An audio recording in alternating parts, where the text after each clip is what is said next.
Right, నమస్తే, welcome back to special episode. అమెరికాలో భారతీయ సంతతికి చెందిన విద్యార్థులపై మరి దాడులు కొనసాగుతున్నాయి. మృత్యు వాతలు కూడా పడుతున్నారు. అదేవిధంగా చదవడానికి విదేశీ గడ్డ వెళ్ళిన తర్వాత మరి అక్కడ ఎదురవుతున్న పరిస్థితులు, అక్కడ నెలకొన్న తాజా పరిస్థితుల దృష్ట్యా మరి భయాందోళనకు గురవుతున్నారు. మరి ముఖ్యంగా బ్రిటన్లో మరి వీసా తీసుకోవడం కానీ లేదా అక్కడ చదివేందుకు కానీ భారతీయ విద్యార్థుల్లో అనాసక్తత ఏర్పడుతోంది.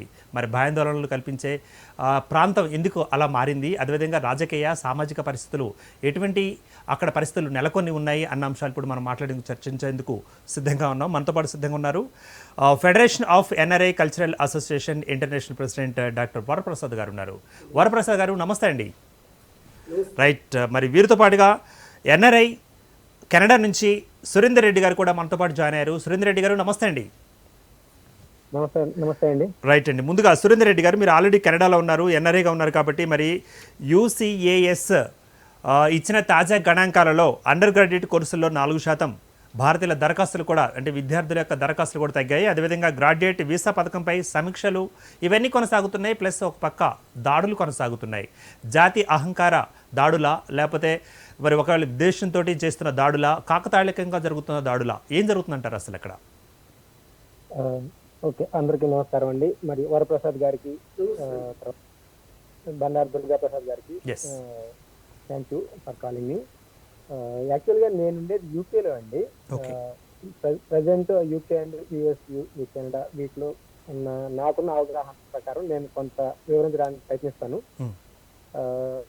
ప్రజెంట్ దాడులు అనేది యుఎస్ఏలో యాక్చువల్గా ఇప్పటి వరకు మనకేంటంటే మన వాళ్ళ మీద ఇది అప్పుడప్పుడు జరిగే దాడుల్ని మనం అది పరిగణించి కొంచెం ఎక్కువగా చూస్తూ అనిపిస్తుంది. ఇక్కడ అంతకంటే క్రైమ్ రేట్ చాలా ఎక్కువగా ఉంటుందండి. రీసెంట్ గా ఈ ప్రజెంట్ ఈ ఏవైతే ఈ నార్కోటిక్స్ వీటిని కూడా కొంతవరకు మారిజువానా కానీ లేదంటే ఇంకా కొన్ని ఆల్కలాయిడ్స్ వీటిని పర్మిట్ చేయడం వల్ల క్రైమ్ రేట్ పెరుగుతుంది. అంతకుముందు కూడా సహజంగా మన భారతీయులు కానీ ఏషియన్స్ సాఫ్ట్ టార్గెట్స్ అవుతారు అనమాట. ఎందుకంటే మనం రెసిస్ట్ చేయము. రెండోది వాళ్ళకి మన మీద ఒక రకమైనటువంటి వీళ్ళు ఎలాగో మనం రెసిస్ట్ చేయరు, మన మీద ఎదురుదాడి చేయరు అనేది ఉంటుంది.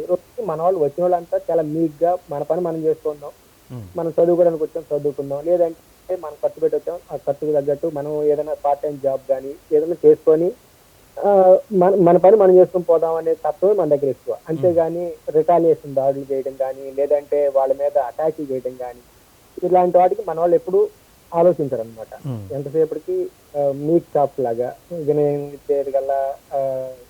రెండోది మన సొసైటీలో మనం పెరిగే విధానం కూడా ఇలాగే మనం తయారు చేస్తుంది. అదే మన డెవలప్మెంట్ కి కారణం అవుతుందండి. దాని ప్రకారం ఏంటంటే మన ఇళ్లలో కూడా మన పేరెంట్స్ ఏం చెప్తుంటారు, వాడి మీద దాడి చేయని ఎవరు మన వాళ్ళు ఎక్కడ ప్రోత్సహించారు.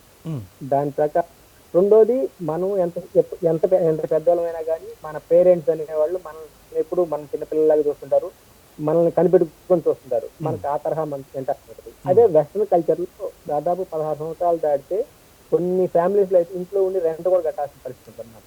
కొంతమంది బాధ్యతగా పెరుగుతారు, కొంతమంది అప్పుడే ఆల్రెడీ ఫ్లక్చుయేషన్ అంటాం ఇక్కడ ఈ సొసైటీలో. అంటే ఏంటి, boy friend girl friend culture, వాళ్ళు ఇండివిజువల్ గా పెరగడం, ప్రతిదీ ఇండివిజువల్ గా ఆలోచించడం, నాకు వేరే వాళ్ళ సలహా ఇవ్వాల్సిన అవసరం లేదు అన్నట్టుగా ఉంటారు అనమాట. వాళ్ళు అలాగే అంతే హార్ష్ గా కూడా బిహేవ్ చేస్తారు. అంటే వెల్ ఎడ్యుకేటెడ్ ఫ్యామిలీస్ లో పెరిగే వాళ్ళు ఒక రకంగా ఉంటారు, అలా కాకుండా రఫ్ చిల్డ్రన్ లాగా పెరుగుతారు చాలా మంది. ముఖ్యంగా ఈ నల్లవాళ్ళు, తర్వాత ఇంకా కొంత ఈ వలస వచ్చిన వాళ్ళలో కొంతమంది రఫ్ గా పెరిగే వాళ్ళు ఈ రఫ్ చిల్డ్రన్ ఉంటారు. అంటే ఏంటంటే దాదాపు స్ట్రీట్ చిల్డ్రన్ లాగా పెరుగుతారు అనమాట. వాళ్ళతో ఉండే గ్రూప్ అంతా కలిసేసి ఎవరైనా ఒక వచ్చేసి వాళ్ళు షేర్ చేసుకోవడం, అక్కడి నుంచి ఆ ఇన్ఫర్మేషన్ మిగతా వాళ్ళకి పోవడం, తర్వాత వాళ్ళ అవసరాల కోసం వాళ్ళు ఆల్రెడీ డ్రగ్స్ అలవాటు పడటం, ఆల్కహాల్ కి, సిగరెట్స్ కి, ఈ వ్యసనాలకు అలవాటు పడటం. వీళ్ళకి ఎవరైతే బెటర్ అనే దాంట్లో మనం చూస్ చేసుకునే అవకాశం ఉంటుంది. దానివల్ల మనం కొంచెం సాఫ్ట్ టార్గెట్. ఈవెన్ మన ఇళ్లలో కూడా వెల్ ఆఫ్ ఉంటారు, మంచి ఉద్యోగాలు చేసి కష్టపడి పైకి వస్తారు. కాబట్టి ఈవెన్ మనకు గోల్డ్ మీద ఉండే వ్యామోహం ఇలాంటి వాటి ఉండటం వల్ల కూడా మన మీద వాళ్ళు వచ్చేసి పర్టికులర్ గా గోల్డ్ దొంగతనానికి కూడా సపరేట్ గా వాటి టెక్నాలజీ యూజ్ చేస్తున్నారు ఈ మధ్య. అంటే ఎలా సెన్సర్స్ యూజ్ చేస్తారు. ఇంట్లోకి వచ్చిన తర్వాత మనం దానికోసం ప్రత్యేకించి ఎక్కర్లా, ఆ సెన్సర్ రిలీజ్ చేసి దాని దగ్గర ఎక్కడైతే మనం చేస్తామో అక్కడ బీప్ బీప్ సౌండ్ వస్తే అక్కడికే స్ట్రైట్ గా తీసుకునే టెక్నాలజీ కూడా వచ్చింది. రైట్ అండి. అంటే అంటే మరి ముఖ్యంగా అక్కడ బైడెన్ ప్రభుత్వం చెబుతోంది ఇవన్నీ మేము అరికడుతున్నాం, వీటికి చర్యలు తీసుకుంటున్నామని చెబుతోంది. కానీ జరగాల్సినవి జరిగిపోతున్నాయి కదా, ప్రాణాలే పోతున్నాయి కదా. మరి ఇది ప్రభుత్వ విఫలం అంటారా? ప్రభుత్వం వైఫల్యం చెందింది రక్షణ కల్పించడంలో అంటారా? అది యాక్చువల్ గా అది ఫెడరల్ స్టేట్ అండి, కంప్లీట్ గా ఫెడరల్ స్ట్రక్చర్. మనలాగా యూనిటరీ గవర్నమెంట్ లాగా అంటే మనదేమో క్వాసీ యూనిటరీ, క్వాసీ ఫెడరల్. అంటే ఏంటి, సెంట్రల్ గవర్నమెంట్ కి పూర్తి అధికారాలు ఉంటాయి, అవసరమైనప్పుడు ఇన్వాల్వ్ అవడానికి స్టేట్ గవర్నమెంట్ మీద. కానీ అక్కడ స్టేట్స్ కి పూర్తి స్థాయి ఫెడరల్ పవర్స్ ఉంటాయి అన్నమాట. వాళ్ళు ఎప్పుడైనా విడిపోతామని చెప్పి కూడా చెప్పేసేది, అంత పవర్స్ ఉంటాయి. అందువల్ల వాళ్ళ లోకల్ చట్టాల్లోకి వాటిలోకి ఇంక్లూడ్ కాలేదు సెంట్రల్ గవర్నమెంట్. అందువల్ల చాలా స్టేట్స్ లో ఈవెన్ గన్ కల్చర్ ని రిమూవ్ చేయాలని చెప్పి అనుకున్నా కానీ, ఎలిమినేట్ చేయాలనుకున్నా కానీ ఆ గన్ కల్చర్, ఆ లాబీకి ఉండే పవర్ దాంతో వాళ్ళు చేయలేరు అనమాట. కొన్ని చోట్ల ఏమో అవసరాలు అవుతాయి, ఎందుకంటే చాలా పెద్ద కంట్రీ.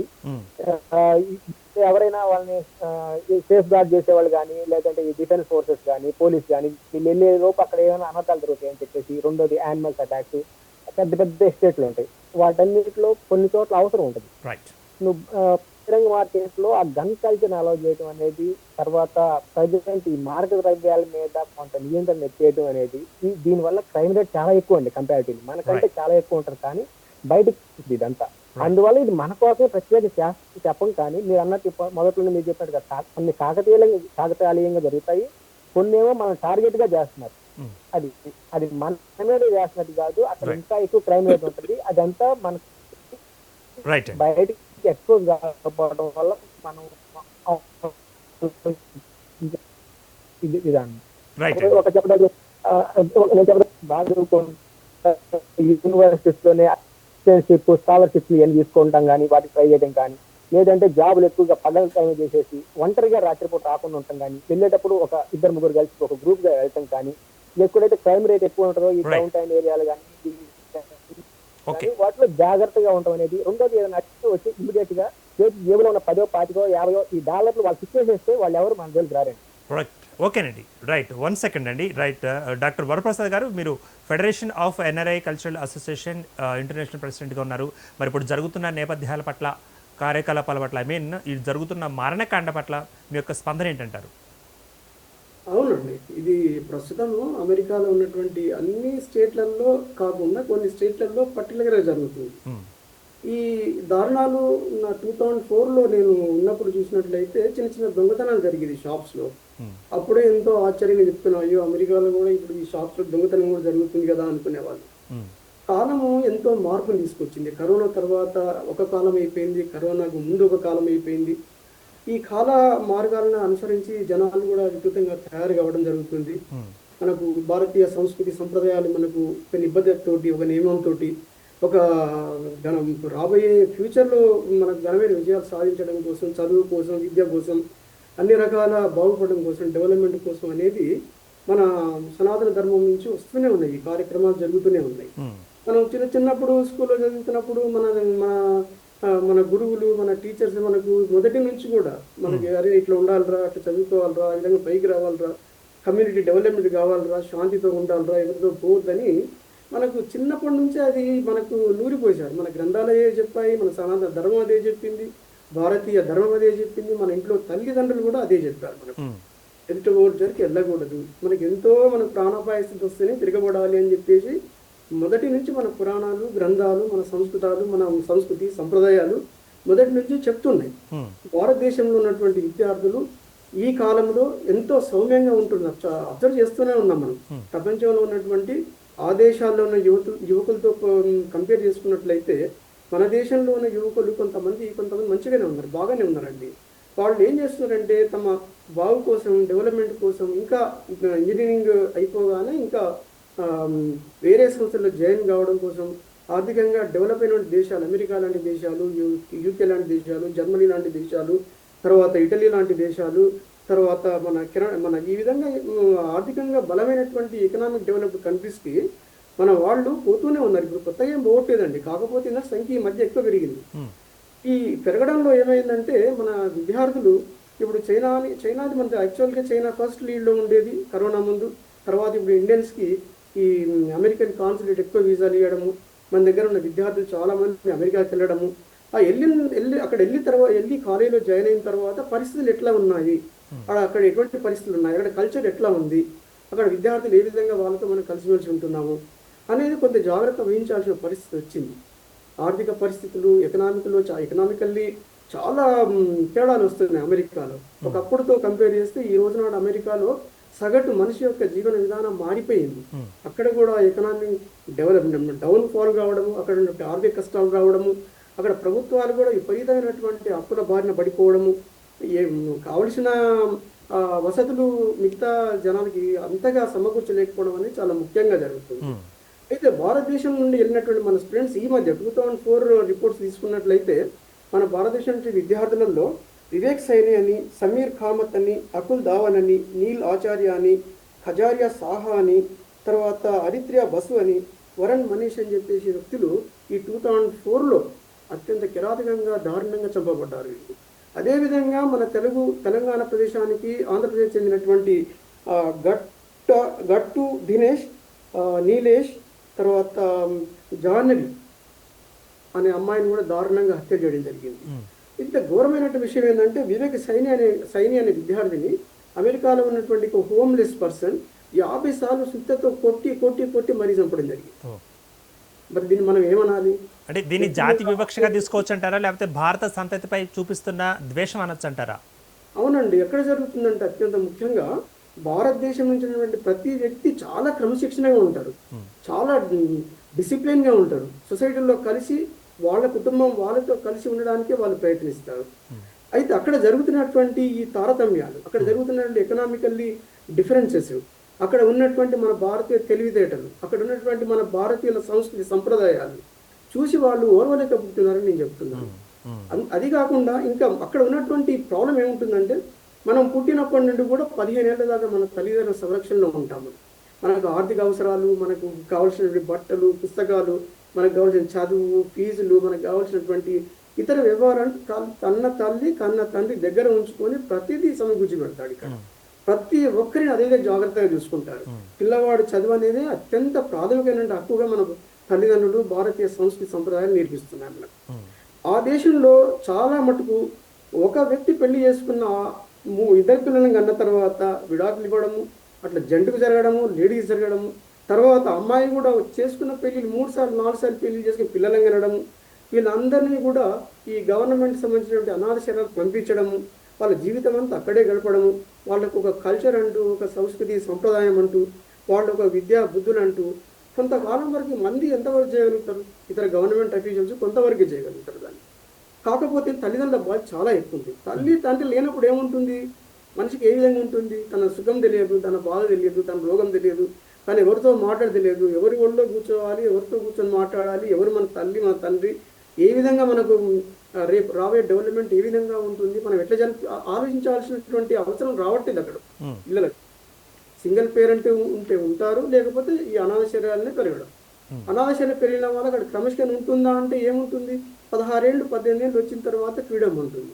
వాడు ఒక్కసారి అక్కడి నుంచి లోకంలోకి వచ్చే వరకు చూసిన వ్యవహారాలు, అక్కడ ఉన్నటువంటి అద్భుతమైన బిల్డింగులు, స్ట్రక్చర్స్, అక్కడ ఉన్నటువంటి గార్డెన్స్, అక్కడ ఉన్నటువంటి రోడ్స్ చూసి అబ్బాయి కంపల్సరీగా వాళ్ళ మనసు చెదిరిపోతుంది. తేడా ఏంటి అని తెలుసుకుంటే ఎకనామికల్లీ డిఫరెన్స్ కనపడుతుంది. పక్కన ఇండియన్ విద్యార్థులు ఎటువంటి అంటే దాదాపు నేను చెప్తున్నాను, అందరూ అనట్లేదు, 99% అని చెప్పట్లేదు, 90% అయిన ఇండియా నుంచి వెళ్ళినటువంటి విద్యార్థులు అత్యంత క్రమశిక్షణతోటి విద్యా బుద్ధులు నేర్చుకోవాలని గురువులతోటి అక్కడ విశ్వవిద్యాలయంలో ఉన్నటువంటి విద్యార్థులు కలిసి తిరుగుతారు మన వాళ్ళు. అదేవిధంగా తన ఆర్థిక అవసరాల కోసం యూనివర్సిటీలో ఉన్నటువంటి కొన్ని చిన్న పనులను యూనివర్సిటీ అప్పచెప్తుంది కాబట్టి దాన్ని పార్ట్ టైం జాబ్ చేసుకుంటూ కొంత ఎర్న్ చేసుకుంటూ కొంత తన భోజనానికి కొంత తన చదువు పెట్టుకొని అక్కడ విద్యార్థులు చదువుతున్నారు. ఆ క్రమశిక్షణ అనేది కొంతమంది పడకపోవచ్చు. కొంతమందికి అక్కడ అమెరికాలో పుట్టిపోయిన విద్యార్థికి ఏముంటుంది, అక్కడ వాడికి ఏముంటుంది, వాడు బేసిక్ నీట్ తీరాలి, తర్వాత తిరగాలి, తర్వాత చూడాలి, మరి ఎదుటివాడు పక్కన ఉంటే మరి ఏ విధంగా అనేది ఇప్పుడు చూస్తూనే ఉన్నాం. చైన్ని 50 సార్లు చిత్తతో కొట్టారంటే అది మానవులు చేసే పనేనండి. ఒక దేశం కాదు వ్యక్తి పొట్ట చేత పట్టుకోను లేదా చదువుకోవడానికో ఒక పరాయి దేశానికి వచ్చి బిక్కు అన్నటువంటి విద్యార్థులని ఇటువంటి వ్యక్తులు, హోమ్లెస్ వ్యక్తులు, చదువు సందే లేనటువంటి రోడ్డు మీద ఉండే హోమ్లెస్ వ్యక్తులు చంపడం అనేది కరెక్టేనా అండి? దేశంలో ఆ విధంగా రక్షణ ఉందా? అసలు ఏమైనా రక్షణ ఉంటుందా? మన బైడెన్ గారు వైట్ హౌస్ నుంచి కొన్ని ప్రకటన చేశారు. అయ్యా మేము మా సెంట్రల్ గవర్నమెంట్ నుంచి మేము అన్ని రకాల హెల్ప్ చేయాలి, అన్ని రకాల హెల్ప్ చేస్తాము, ఇండియన్స్కి ఎటువంటి ఆపద లేకుండా కాపాడుతాము, భారతీయ విద్యార్థుల జాగ్రత్తగా చూసుకుంటాము. ఇంకొక విషయం అండి, సెంట్రల్ గవర్నమెంట్ అక్కడ బైడెన్ గారు ఆ విధంగా ప్రామిస్ చేసేస్తున్నారు. ఇంకొక విషయం అండి, ఇప్పుడు వచ్చిన తర్వాత అధికారులు వాళ్ళు కూడా కలిసిమెలిసి ఏం జరుగుతుందో కనియడం అనేది చాలా ముఖ్యం అనిపిస్తుంది.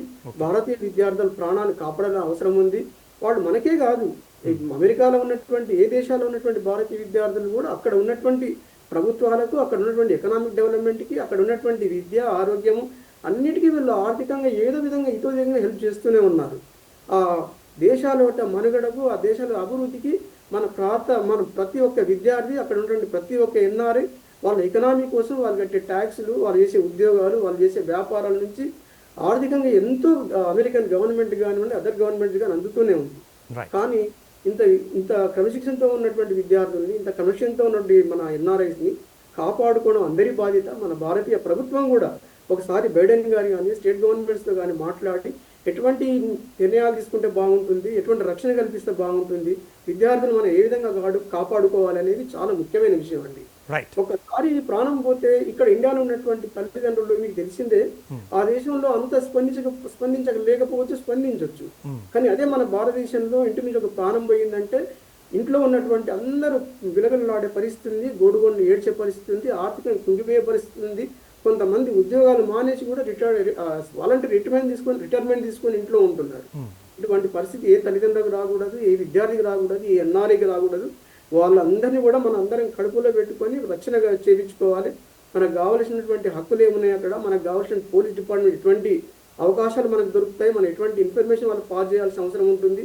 మన వెనకాల ఎవరు నడుస్తున్నారు, ముందెవరు నడుస్తున్నారు, పక్కన ఎవరు నడుస్తున్నారు, ఎవరన్నా విపరీతమైన దూరంలో ఉన్నారా, వాళ్ళ దగ్గర ఏమన్నా చెక్ చేసుకున్న అవసరం ప్రతి ఒక్క భారతీయుని మీద, ప్రతి ఒక్క ఎన్ఆర్ఐ మీద, ప్రతి ఒక్క ఉమెన్ మీద, ప్రతి ఒక్క విద్యార్థి మీద ఉందండి. రైట్ అండి, ఓకేనండి. సురేందర్ రెడ్డి గారు మీరు స్పందించండి. మరి దీనికి సంబంధించి మనకు ఒక ప్రత్యేక మంత్రిత్వ శాఖను కూడా ఏర్పాటు చేసుకున్నాం, ఫారిన్ అఫైర్స్ లేదా విదేశాంగ వ్యవహారాల శాఖ మంత్రి అనుకుంటూ ఒక ఎంబసీ కూడా ఏర్పాటు చేసుకుంటున్నాం. మన దేశం తరపున ఆ దేశంలో ఒక ఎంబసీ కూడా ఉంటుంది. మరి ఈ ఎంబసీ కానీ, మినిస్ట్రీ ఆఫ్ ఫారిన్ అఫైర్స్ కానీ మరి ఈ శాఖలు ఏం చేస్తున్నాయంటారు? చోద్యం చూస్తున్నాయా, లేకపోతే చైతన్యవంతంగా లేవంటారా? ఏమంటారు మీరు?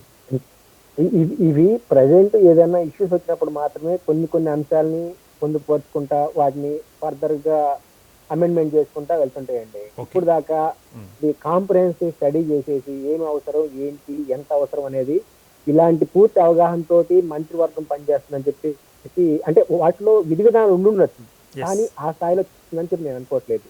ఏంటంటే నా ఉద్దేశం ఏంటంటే ఇప్పుడు ఎలా చేయాలంటే మనకి అక్కడి నుంచి ఇక్కడికి వచ్చే ప్రతి స్టూడెంట్ కి ఒక మాన్యువల్ లాంటిది ఇవ్వండి. ఏది అక్కడ ఏ కంట్రీకి అయితే ఆ కంట్రీలో ఉండే వాళ్ళు ఎవరెవరు ఎమర్జెన్సీ సర్వీసెస్ కానీ, డిఫెన్స్ సర్వీసెస్ కానీ, లేదంటే పోలీసులు కానీ, అంబులెన్స్. రైట్ అండి, ఓకే. డాక్టర్ వరప్రసాద్ గారు మీరు కనెక్ట్ అవ్వండి. ఇప్పుడు అదేవిధంగా మరి దీనికి సంబంధించి కూడా ఒక మానిటరింగ్ సెల్ అంటూ ఉంటుంది కదా, మరి మానిటరింగ్ సెల్ పనిచేస్తుందంటారా? ఒకవేళ పనిచేస్తున్నామంటే కేవలం మృతుల సంఖ్యను మాత్రమే నోట్ చేసుకుంటూ ఉందా? దీనికి తదనంతరం తీసుకోవాల్సిన చర్యల మీద దృష్టి పెట్టే అవకాశం ఉందా? అవునండి, మానిటరింగ్ సెల్ అనేది మన ఇండియన్ ఎంబాసీ నుంచి ఉంటుందండి. అది వాళ్ళు కూడా ఇటువంటి హత్యలు జరిగినప్పుడు, మన దూపులాటలు జరిగినప్పుడు, దొంగతనాలు జరిగినప్పుడు వాళ్ళు కూడా ధీటుగానే స్పందిస్తున్నారండి. కానీ అక్కడ ఉన్నటువంటి గవర్నమెంట్ తీసుకోవాల్సిన చర్యలు అవి మనం ఎంబాసీ వాళ్ళు ఇంటిమేట్ చేయగలరు, లెటర్ రాయగలరు, డిస్కషన్ పెట్టగలరు, ఒక ఫైనల్ డ్రాఫ్ట్ ఇవ్వగలరు, అంతవరకే చేయగలుగుతారు. కానీ యాక్షన్ తీసుకోవాల్సింది అక్కడ పోలీసులు అండి. ముఖ్యంగా అక్కడ ఉన్నటువంటి ప్రభుత్వం, అక్కడ ఉన్నటువంటి కొంతమంది ఒక విద్యార్థి, మన పెరటి యూనివర్సిటీలో చదువుకున్నటువంటి ఒక విద్యార్థి నియల్ ఆచార్య అనే వ్యక్తి, ఆ అబ్బాయి రూమ్మేటే అతను హత్య చేయడం జరిగింది. ఇంతవరకు అది ఎట్లా హత్య చేశారు, ఎవరు హత్య చేశారు, ఆ ఇన్ఫర్మేషన్ ఇంతవరకు రాలేదండి. ఏమైనా మన దగ్గర వార్తలు కానీ, అక్కడి నుంచి ఇచ్చే వార్తలు కానీ, పలాని భారతీయ విద్యార్థి, పలానా భారతీయ ఎన్ఆర్ఐ ఇట్లా చంపబడ్డాడు, ఈ విధంగా హత్య చేయబడ్డారు, అంతవరకే ఇన్ఫర్మేషన్ వస్తుంది, అంతవరకే వార్త వస్తుంది. ఆ నెక్స్ట్ డే ఏమి ఉండదండి. ఇప్పుడు నాకు ఒక్కొక్కసారి అనిపిస్తుంది ఈ విద్యార్థి హత్య చేయబడి ఎందుకు హత్య చేశాడు, హత్య చేయడానికి గల కారణం ఏంది, ఎవరు ఈ విధంగా చేయడానికి అవకాశం ఉంది, రూమ్ పెట్టి హత్య చేయడం అనేది ఎందుకు, ఆ నిర్ణయాలు ఏదైతే ఆ కేసు మీద జరిగినటువంటి ఇన్వెస్టిగేషన్ అనేది ఇంతవరకు ఎవరికి తెలియదు ఏమవుతుందని. అయితే మన భారతీయ ఎంబాసీ న్యూయార్క్లో ఉన్నప్పటికీ వాళ్ళకు మనము కొన్ని ఇంటిమేషన్ చేయగలుగుతాము, మానిటరింగ్ చేయగలుగుతాము, వాళ్ళ ఇన్ఫర్మేషన్ పాస్ చేయగలుగుతారు వాళ్ళు. కానీ ఇటువంటి దారుణాలు జరిగినప్పుడు కొన్ని ఇష్యూలలో ఏ విధంగా హత్య చేయబడో తెలియట్లేదు, దాని తర్వాత హత్య చేసిన తర్వాత కారణాలు ఏంటో తెలియట్లేదు. తల్లిదండ్రులు ఇక్కడ ఎన్నో రోజుల నుంచి ఎదురు చూస్తూ ఉంటారు ఈ విధంగా జరగడం అనేది. వాళ్ళు ఎంతో బాధాతత్వ హృదయాలతోటి కుటుంబాన్ని పోగొట్టుకున్న తర్వాత మాట్లాడడానికి, నోరు పెగలడానికి కూడా అవకాశం లేకుండా పోయి మన భారతీయ విద్యార్థి మన తెలంగాణ ప్రాంతం నుండి తర్వాత పోయిన 17 రోజులకే హత్య చేయబడ్డాడు. యూనివర్సిటీలో జాయిన్ అయిన 17 రోజులకి. అంత తొందరగా 17 రోజుల ముక్కుపచ్చలని బాలురు, 25 సంవత్సరాల లోపు ఉన్నటువంటి విద్యార్థులు, ప్రపంచం చూడని వాళ్ళు మొదటిసారిగా తల్లిదండ్రుల దగ్గర నుండి వాళ్ళ పాదాలు మొక్కి వాళ్ళు అమెరికాకి వెళ్ళిపోయి చదువుకుంటారు అనుకున్న వాళ్ళు ఈ విధంగా హత్యలు చేయబడితే ఇది సబబేనా? రైట్. అంటే ఇప్పుడు జరుగుతున్న ఈ సంఘటనని మనం చూస్తున్నాం. మరి అమెరికాలో చదువు అన్నది, విదేశీ గడ్డ మీద చదువు అన్నది అభద్రతా భావంతో కూడుకున్నది అనుకోవచ్చు అంటారా? లేకపోతే మరి విద్యార్థుల్లో ఒకవేళ భయాందోళన లేకుండా చేసే రోజంటూ వస్తుందంటారా? ఏం జరగబోతుందంటారు? అవునండి, ఇప్పుడు జరుగుతున్న ఈ హత్యలు కూడా భారతీయులపై ఎక్కువ జరుగుతున్నట్టు అనిపిస్తుంది, భారతీయ విద్యార్థులపై ఎక్కువ జరుగుతున్నట్టు అనిపిస్తుంది. దానికి కారణాలను తెలుసుకోవాలి. ఫస్ట్ మొట్టమొదట ఏ కారణాలను తెలుసుకోవాలి. తర్వాత ఇక్కడ ఉన్నటువంటి విద్యార్థులు కూడా అమెరికాలో చట్టాలు ఎట్లా ఉన్నాయి, అమెరికాలో పోలీసులు ఎట్లా ఉన్నారు, అమెరికా ప్రజలు ఎట్లున్నారు, వాళ్ళతో సత్సంబంధాలు ఎట్లా ఉన్నాయి అనేది ఇక్కడే తెలుసుకోవాలండి. బయలుదేరే ముందు అన్ని తెలుసుకోవాలి. కాకపోతే కొన్ని లక్షలలో వెళ్తున్నారు అక్కడికి, మనం హత్య చేయబడేది కూడా కొంత పర్సెంటేజ్ ఉంటుంది. అవి ఏమో కారణాలు తెలియట్లేదు. కానీ ఎవరైనా కూడా అమెరికా అనేది సార్ ఈ ప్రపంచంలో ఉన్నటువంటి ఒక అత్యద్భుత దేశం అది. నేను 2004లో పోయినప్పుడు నేను హైదరాబాద్లో ఉన్నటువంటి పాత హైదరాబాద్లో ఉన్నటువంటి గల్లీలు, పాత హైదరాబాద్లో ఉన్నటువంటి హోటల్స్, రెస్టారెంట్స్, ఇక్కడ ఉన్నటువంటి వ్యవహారాలు చూశాను. ఒక్కసారిగా నా జీవితం ఒక్కసారి నేను 2004లో అమెరికాలో న్యూజెర్సీలో దిగినప్పుడు బయటికి రాగానే ఒక అత్యంత అద్భుతమైన ప్రపంచంలాగా అనిపించింది. హైవేస్ అన్ని కూడా అద్భుతమైన నిర్మాణాలు. మన దగ్గర వన్ లైన్ ఉన్నటువంటి పరిస్థితుల్లో అమెరికాలో ఒక్కొక్కటి 12 లైన్లు, 16 లైన్లు, విపరీతమైన ఇన్ఫ్రాస్ట్రక్చర్, ఎక్కడ చూసినా అద్భుతమైనటువంటి అందమైనటువంటి పూల మొక్కలు, హైవేస్ మొత్తం అట్లాగే ఉంటుందండి అమెరికాలో. చూసి సంభ్రమాచలకు గురయ్యాను. అదొకటి. రెండోది ఇంకొకటి ఏంటంటే అమెరికాకు ఉన్నటువంటి డాలర్ వాల్యూ. అమెరికాకు ఉన్నటువంటి డాలర్ వాల్యూ 80 రూపాయలు, 86 రూపాయలు అయ్యే వరకు వాడు విద్య చదువుకోవడానికి అవకాశాలు ఎక్కువగా ఉండడము, యూనివర్సిటీలో అత్యధికంగా యూనివర్సిటీలు అమెరికాలో ఉండడము, ఫ్రెండ్లీ కంట్రీ కావడము, భారతదేశంతో అత్యంత సన్నిహితాలు ఉండడము, భారతీయ విద్యార్థులు ఎక్కువగా వీసాలు ఇస్తుండడము, ఇది ఒక మంచి పెట్టే అండి. భారతీయ విద్యార్థులు ఈ హత్యలను చూసి కుంగిపోరు. భారతీయ విద్యార్థులు ఇటువంటి విధానాలు చూసినా కూడా భయపడరు. వాళ్ళు చేయాల్సిన జాగ్రత్తలు వాళ్ళు తీసుకుంటారు. అక్కడ ఉన్నటువంటి పరిస్థితులు అవగాహన చేసుకుంటారు. నేను అనుకుంటున్న రాబోయే కాలంలో ప్రతి ఒక్కరికి అవగాహన పెరుగుతుంది. ప్రతి ఒక్కరు కూడా తమ చుట్టూ ఏం జరుగుతుందో తెలుసుకుంటారు. ఇటువంటి నిర్ణయాలు, మంచి నిర్ణయాలు తీసుకొని తన చుట్టూ జరుగుతున్నటువంటి ప్రకృతి విపత్తులను ఏ విధంగా వస్తుందో తెలుసుకొని ప్రతి ఒక్కరు నడుచుకుంటారు అనుకుంటానండి. అప్లికేషన్లో తేడా ఏముండదు అనుకుంటున్నాను. ఇంకా చాలా మంది భారతీయ యువత ఈ రోజు నాడు ఇంజనీరింగ్ కాలేజ్ నుంచి లక్షలాది మంది వస్తున్నారండి బయటికి. అంతమందిని అకామ్ చేసే వ్యవస్థలు, వ్యవహారాలు, ఉద్యోగాలు మన భారతదేశంలో కొంతవరకే ఉన్నాయి అనుకుంటున్నాను నేను.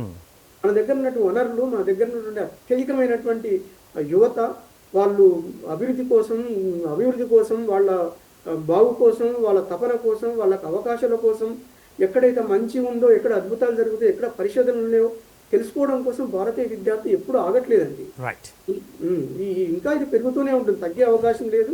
కాకపోతే ఏంటంటే భారతీయ విద్యార్థులు తగిన జాగ్రత్తలు తీసుకోవాలి, వెనక ముందు తీసుకోవాలి. అక్కడ ఉన్నటువంటి పోలీసులతో కూడా వాళ్ళు కొంత ఇన్ఫర్మేషన్ పాస్ చేసుకోవాలి. తన చుట్టుపక్కల ఇళ్లలో కూడా వాళ్ళు నిర్ణయాలు పాస్ చేసుకోవాలి, ఇన్ఫర్మేషన్ ఏం జరుగుతుంది అనేది. ఈ విధంగా ఉంటే కొంత మనకు రక్షణ దొరికే అవకాశం ఉందండి. అమెరికాలో రక్షణ దొరికినట్లయితే భారతీయ విద్యార్థుల ప్రభావం ఆగదు సార్. అది కూడా చెప్తున్నాను, అది మన భారతదేశానికి అభివృద్ధి కాదండి. అక్కడ అమెరికాలో ఉన్న ప్రభుత్వాన్ని కూడా మన వాళ్ళు చేస్తున్న మేలు కొండంత మేలు.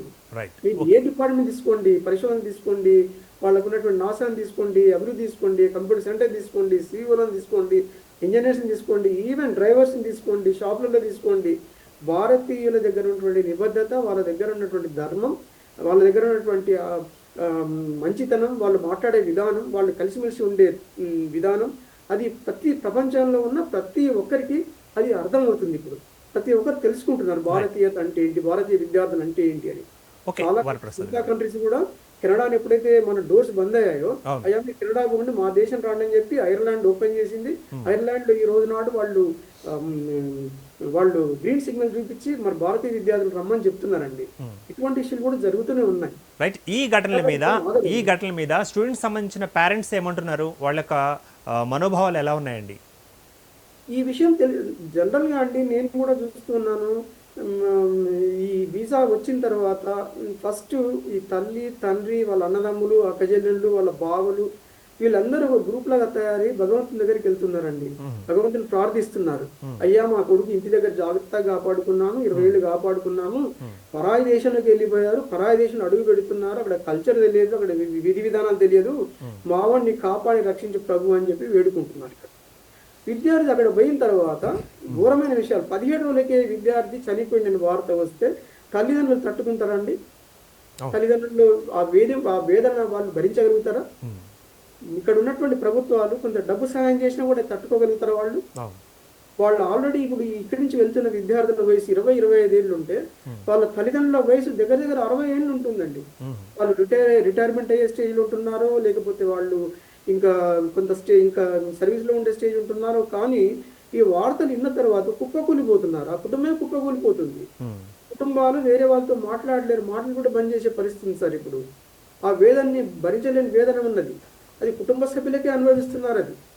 కాబట్టి ఈ తల్లిదండ్రుల వేదనని మన ప్రభుత్వాలు కూడా అర్థం చేసుకోవాలి, వాళ్ళని కూడా ఆర్థికంగా ప్రోత్సాహాలు ఇవ్వాలి.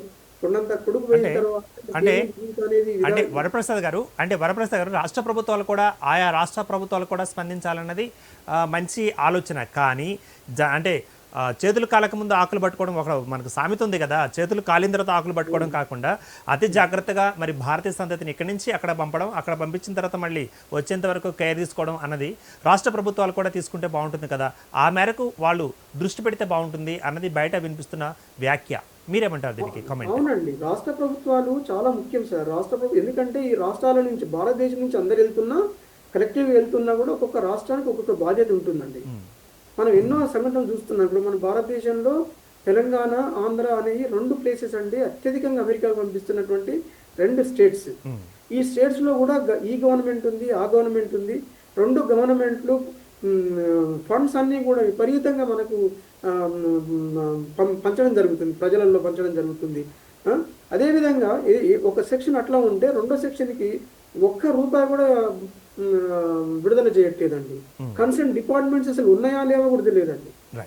మన స్టేట్ నుంచి వాళ్ళు ఈ రోజు నాడు ఎంతమంది అమెరికాకి వెళ్ళారు విద్యార్థులు అంటే ఆ స్టాటిస్టిక్స్ అసలు స్టేట్ గవర్నమెంట్ దగ్గర లేవండి అసలు. తీసుకోవాలి. ఇక్కడ ఉన్నటువంటి గవర్నమెంట్ సంబంధించినటువంటి కొన్ని ఆర్గనైజేషన్ ఉన్నాయంటే అవి మొత్తం నిస్తేజంగా తయారండి. ఎటువంటి ఉత్తేజం లేకుండా నిస్తేజంగా కంప్లీట్ బెడ్ మీద పడుకోబెట్టారండి ఆ డిపార్ట్మెంట్స్. అవన్నీ చలనం రావాలి, వాళ్ళకి అర్థం కావాలి, వాళ్ళ పరిస్థితులు అర్థం చేసుకోవాలి. ఆ వ్యక్తులు ఇంతవరకు ఆ గవర్నమెంట్ సంబంధించినటువంటి ఆర్గనైజేషన్ ఇంతవరకు ఒక్క వ్యక్తి కూడా కుటుంబానికి సంబంధించి పోయి పరామర్శించిన దాఖలాలు 2 స్టేట్లలో లేదు సార్, భారతదేశంలో లేదండి. అంతే ఇంత సెంట్రల్ గవర్నమెంట్ కొంత ఏదో వాళ్ళు ఉపశమనాలు చెప్తున్నారు, ఎంబాసీ ద్వారా కొంత కార్యక్రమాలు చేస్తున్నారు, అక్కడ ఎంబాసీ నుంచి మనకు ఉన్నటువంటి సెక్రటరీస్ని పంపిస్తున్నారు, అక్కడ ఉన్నటువంటి సెక్రటరీ మాట్లాడేది. కానీ స్టేట్ గవర్నమెంట్ నుంచి నిమ్మకు నీరెత్తినంగా ఉంది సార్. ఎవ్వరు దీన్ని పట్టించుకోవట్లేదు. ఈ హత్యలను ఎవరు దాన్ని వాటి విలువ ఇవ్వట్లేదు. ఈ పోయినటువంటి వ్యక్తులు ఎంత గొప్ప అవకాశాలు అక్కడ పోగొట్టుకోవడం, ఇక్కడ పోవడం జరుగుతుందో వీళ్ళకు తెలియదు. స్టేట్ గవర్నమెంట్స్ ప్రభుత్వాలు తప్పకుండా చర్యలు తీసుకోవాలి. వాటిలో ఉన్నటువంటి ఎన్ఆర్ఐ డిపార్ట్మెంట్స్ ఉన్నాయి, అవి నిస్తేజంగా తయారైపోయి వాటిని మేకోజాలను దాన్ని లేపాలి. వాళ్ళు కూడా చర్యలు తీసుకోవాలని నేను కోరుకుంటున్నాను స్టేట్ గవర్నమెంట్స్ మీ ద్వారా. రైట్ అండి. ఓకే, సురేందర్ రెడ్డి గారు మీరు స్పందించండి. మరీ ముఖ్యంగా ఇప్పుడు పై చదువుల కోసం కానిరాని దేశాలకు వెళ్ళడం, అక్కడ మరి ప్రాణాలు పోగొట్టుకోవడం, పైలోకాలకు వెళ్ళిపోవడం ఇదంతా కొనసాగుతుంది. దాదాపు ఇప్పటికే 10-12 మంది కూడా చనిపోయినట్లుగా వరుస ఘటనలలో మనకి తెలియవస్తోంది. మరి ఇటువంటి జరగకుండా ఉండాలంటే మీరు ఎన్ఆర్ఐగా ఎటువంటి సజెషన్స్ సూచిస్తారు? ఒకటి ఆ, వచ్చే వాళ్ళకి ఫస్ట్ స్టడీస్ లో ఏం చదవాలి అనే దాంట్లో క్లారిటీ. ఇంకోటి వచ్చే వాళ్ళు ఆల్రెడీ అక్కడే ఒక 6 months 1 year ఆర్ 2 years ఏదైనా వాళ్ళ కన్సర్న్ ఇండస్ట్రీస్ లో కానీ లేదా ఎలక్ట్రికల్ ఎలక్ట్రానిక్స్ కంప్యూటర్స్ వాళ్ళు అక్కడ లోకల్ గా ఒక 6 months నుంచి 2 years వరకు ఎక్స్పీరియన్స్ తోటి వస్తే వాళ్ళకి ఎక్కడెక్కడ ఏమేం జాబులు చేయాలి చూజీగా ఉంటారు. వాళ్ళకి ఒక ఐడియా ఉంటుంది. ఇండస్ట్రియల్ ఎన్విరాన్మెంట్ కానీ లేదంటే ఆఫీస్ ఎన్విరాన్మెంట్ కానీ ఇవన్నీ తెలిసి ఉంటాయండి. అలా కాకుండా స్ట్రైట్ గా డైరెక్ట్ గా యూనివర్సిటీ నుంచి డిగ్రీ పట్టుకొని అది రాకముందే ఇక్కడ అప్లై చేసుకొని ఇక్కడ వస్తుంటే వాళ్ళు ఇక్కడ సెటిల్ అయ్యే అవకాశాలు కూడా తక్కువ ఉంటాయండి. ఒకవేళ వాళ్ళు అలా ఎక్స్పీరియన్స్ తో వస్తే వాళ్ళు ఏ ఇండస్ట్రీస్ లో ఏ జాబ్ చూస్ చేసుకోవాలి దాంట్లో వాళ్ళకి ఒక అవగాహన ఉంటుంది. రెండోది ఈవెన్ అసిస్టెంట్షిప్స్ స్కాలర్షిప్స్ లేదంటే ఇమీడియట్ గా అయిపోయా కానీ ఇంటర్న్షిప్లు రావడం కానీ ఇవన్నీ తెచ్చుకోవచ్చు. వాళ్ళు స్పెసిఫైడ్ ఎన్విరాన్మెంట్ లో ఉంటారు. రెండోది వాళ్ళకి ఒక సిస్టమ్ మీద అవగాహన ఉంటుందండి. తర్వాత వచ్చే వాళ్ళందరికీ నేను మొదట్లోనే కోట్ చేసినట్టుగా వాళ్ళందరికీ ఈ మోడాలిటీస్ అన్ని తర్వాత ఒక డాక్యుమెంటేషన్ రూపంలో అందరి చేత చదివించేసేయాలి. ఏంది ఎక్కడెక్కడ ఎవరిని టచ్ చేయాలి, ఎక్కడెక్కడ ఏ ఇబ్బందులు ఉంటాయి, కొంచెం కల్చరల్ డిఫరెన్సెస్ గురించి కూడా వాళ్ళు అవగాహన పెంచుకోవాలి. వాటి కోసం కొన్ని లెసన్స్ తీసుకోవడం కూడా మంచిది అక్కడ. తర్వాత ఈ గవర్నమెంట్స్ కూడా ఒక ఏదైనా ఒక ఛానల్ ఏర్పాటు చేసేసి వీళ్ళందరికీ ఎక్కడెక్కడ ఏమేమి చేయాలి వాళ్ళు ఒక వెబ్సైట్ లో అన్ని రెడీ చేసి పెట్టాలండి. దాన్ని వీలైన కాడికి అసలు వచ్చే వాళ్ళందరికీ వీళ్ళందరికీ ఏదైతే IELTS లో ఈ టెస్ట్లు అయితే రాస్తున్నారో అలాంటి దాన్ని ఇది ఈవెన్ పాస్ కావాల్సిన అవసరం లేకుండా కనీసం అవగాహన కోసమైనా సరే మేము టెస్ట్ చేస్తామనే విధంగా టెస్ట్ చేస్తే వీళ్ళలో బాగా అవగాహన ఉంటది. రెండోది వీళ్ళు రక్షించుకునే అవకాశాలు ఎక్కువ. ఇంకోటి ఇందాక మన వరప్రసాద్ గారు చెప్పినట్టు ఇక్కడ ప్రాబ్లం ఏంటంటే ఈ ఓవర్ ఫ్రీడమ్ అనేది వెస్టర్న్ కల్చర్ లో ఉండటం వల్ల ఈ ఫ్యామిలీ సిస్టమ్ లో వచ్చే ప్రాబ్లమ్స్ వల్ల వాళ్ళు విద్వేషంతో అంటే మన పక్కోళ్ళు మనతో ఏది మనం బాగా మంచిగా చదువుతా మంచి ఉద్యోగాలు చేస్తా మంచి కార్లు తిరుగుతా మనం ఉండే విధానాన్ని చూసినప్పుడు వాళ్ళు రఫ్ గా పెరిగే రఫ్ చిల్డ్రన్ కానీ లేదంటే వీళ్ళు ఆర్ఫన్ గా పెరుగుతారు. ఇంకొక వింత చెప్పాలంటే ఇక్కడ కొంతమంది డైరెక్ట్ గా వాళ్ళ ID కార్డులు చూపించమంటే వాళ్ళు జైలుకి వెళ్ళి వచ్చిన కార్డులు చూపిస్తారండి వెస్ట్ లో. అంటే మీకు అర్థం చేసుకోండి పరిస్థితి. వాళ్ళకి ఏ పాస్పోర్ట్ లో లేకపోతే ఇంకోటో ID కార్డు మనలాగా అయిపోయింది రేషన్ కార్డు ఎలక్షన్ కార్డు లేకపోతే ఆధార్ కార్డు ఇవి కాదు వాళ్ళు చూపించేది. గా వాళ్ళ జైలుకి వెళ్ళి వచ్చిన కార్డుని ID కార్డుగా కూడా చూపిస్తారు. అంటే ఇంకా వాళ్ళకి ఇంకా వేరే లైఫ్ ఏం తెలియదండి. అంటే వాళ్ళు ఆర్ఫన్ లాగో లేదంటే మనల్ని ఏది అభాగ్యులుగా పెరుగుంటారు అనమాట. వాళ్ళకి ఇంకా మనం చెవిటోడి ముందు శంఖ ఊదినట్టే చట్టాలు గిట్టాలి అని చెప్తే వాడికి ఆ టైంలో ఏం కావాలి, వాడికి ఆ టైంలో ఆ డ్రగ్ కావాలో లేకపోతే ఆల్కహాల్ కావాలో ఇంకోటి కావాలి. ఆ టైంలో వాడు కత్తి చూపించడం బెదిరించడం లేదంటే గన్ చూపించడం బెదిరించడం మగ్గింగ్ కల్చర్ కూడా ఉంది ఇక్కడ. ఏది గన్ కల్చర్ టూ మచ్ ఉండటం వల్ల మగ్గింగ్ ఉంటుంది. ఇలాంటి వాటి గురించి మన వాళ్ళకి ముందే అవగాహన చేసేసి మీరేం అక్కడ హీరోయిన్ చేయాల్సిన అవసరం లేదు, తప్పించుకోవడం నేర్చుకోండి, ముందు ఏది ఉంటే అది చేతికి ఇచ్చేసేయండి, తర్వాత వాటిని రికవర్ చేసుకునే మార్గాలు చెప్పటం ఇలాంటి వాటి నుండి రావటం. రెండోది చదువులో స్పెసిఫైడ్ గా రావటం, ఊరికే ఏదంటే అది వేలమేరుగా రాకుండా వాళ్ళు చూజీగా ఏం చేయాలనే దాంట్లో ఒక అవగాహనతో రావటం. ఇలాంటి అన్నింటినీ మనం ప్రికేరియస్ స్టెప్స్ తీసుకోవాలండి, ప్రికాషన్స్ తీసుకోవాలి, ప్రికేరియస్ స్టెప్స్ తీసుకోవాలి, ప్లస్ అన్నిటి మీద అవగాహనతో పంపించాలి. అప్పుడే మనం వీటన్నిటిని తగ్గించగలుగుతాం. లేదంటే ఎలాగో గ్లోబలైజేషన్ లో వచ్చే ఫలాలందరినీ అందుకోవాల్సిందే, అన్ని చోట్ల అది విస్తరించాల్సిందే, అందరూ డెవలప్ కావాల్సిందే. దాన్ని మనం అట్లా అని చెప్పేసి ఆపకూడదు. Good suggestion sir. Right sir. అంతేగాని తర్వాత ఇంకొకటి కొంచెం నేను తొందరగా వెళ్తానండి, కొంచెం అర్జెంట్ వేరే మీటింగ్కి వెళ్ళాల్సింది. నేను చెప్పాలనుకున్నది ఏంటంటే మీరు ప్రజెంట్ పర్సంటేజ్ తగ్గుతున్నారని చెప్పేసి అన్నారు అడ్మిషన్స్ కోసం. 4% దానికి యూకే రావడానికి కానీ వీటికి రావడానికి ప్రాబ్లం ఏంటంటే మనం యాక్చువల్ గా మన తెలుగు రాష్ట్రాల్లో లేదా సౌత్ ఇండియా నుంచి వచ్చే వాళ్ళలో దాదాపు స్టూడెంట్ అంటే స్టూడెంట్ గానే వస్తారండి. బాధ్యతగా చదువుకోవడానికో లేదంటే ఉద్యోగాలు లేదంటే వాళ్ళు వాళ్ళ కళల్ని పండించుకుందాం ఉద్దేశంతోనే వస్తుంటారు ఎక్కువ శాతం మంది. దాంతో పాటు కష్టపడే నేచర్ కూడా ఎక్కువ. కానీ నార్త్ ఇండియా నుంచను కొన్ని స్టేట్స్ పర్టికులర్ పంజాబ్ గుజరాత్ అంటే whether I can quote or not but I want to say ఈ స్టేట్స్ నుంచి వచ్చే వాళ్ళకి ఏంటంటే మొదటి నుంచి కూడా చదువు దాని మీద ఇంట్రెస్ట్ అనేది తక్కువ ఉంటుంది. ఇక్కడికి వచ్చి కూడా వాళ్ళు చదవాలని చెప్పి రారు, స్టూడెంట్స్ రారు. వాళ్ళు వచ్చేది ఒక వైఫ్ పేరు మీద స్టూడెంట్ వీసా వేస్తారు, వచ్చేసి హస్బెండ్ 2-3 చిల్డ్రన్ తో వస్తారండి. వచ్చిన తర్వాత ఏమవుతుందంటే వాళ్ళు ఇక్కడికి వచ్చి పబ్లిక్ ఫెసిలిటీస్ మీద పబ్లిక్ ఎక్స్చేకర్ మీద కొంత బర్డెన్ అవుతుంది. ఎలా అంటే ఇక్కడ స్టూడెంట్స్ ట్రాన్స్పోర్టేషన్ ఫ్రీ, స్కూళ్ళలో లంచ్ ఫ్రీ, తర్వాత వేరే వేరే అంటే ఎడ్యుకేషన్ ఫ్రీ కంప్లీట్ గా. రెండోది ఒక సెక్షన్ కి 30 అంటే 30 ఉంటారు. ఆ 30 సంబంధించిన రిసోర్సెస్ అన్నిటిని అలకేట్ చేస్తుంది గవర్నమెంట్ ఆ స్కూల్ కి. అంటే కంప్లీట్ గా నువ్వు స్కూల్ కి రాలేదంటే మన దగ్గర నార్మల్ గవర్నమెంట్ స్కూల్లో కానీ వచ్చేసి కొత్త స్టూడెంట్ వస్తే జాయిన్ చేసుకో అనే పరిస్థితి ఉండదు అనమాట. అంతా ఎవ్రీథింగ్ త్రూ ప్రొసీజర్. అలాంటప్పుడు ఏంటంటే స్కూల్స్ మీద బర్డెన్ ఎక్కువ అవుతుంది, ఎన్హెచ్ఎస్ హెల్త్ సర్వీసెస్ మీద బర్డెన్ ఎక్కువ అవుతుంది, ట్రాన్స్పోర్టేషన్ మీద బర్డెన్ ఎక్కువ అవుతుంది.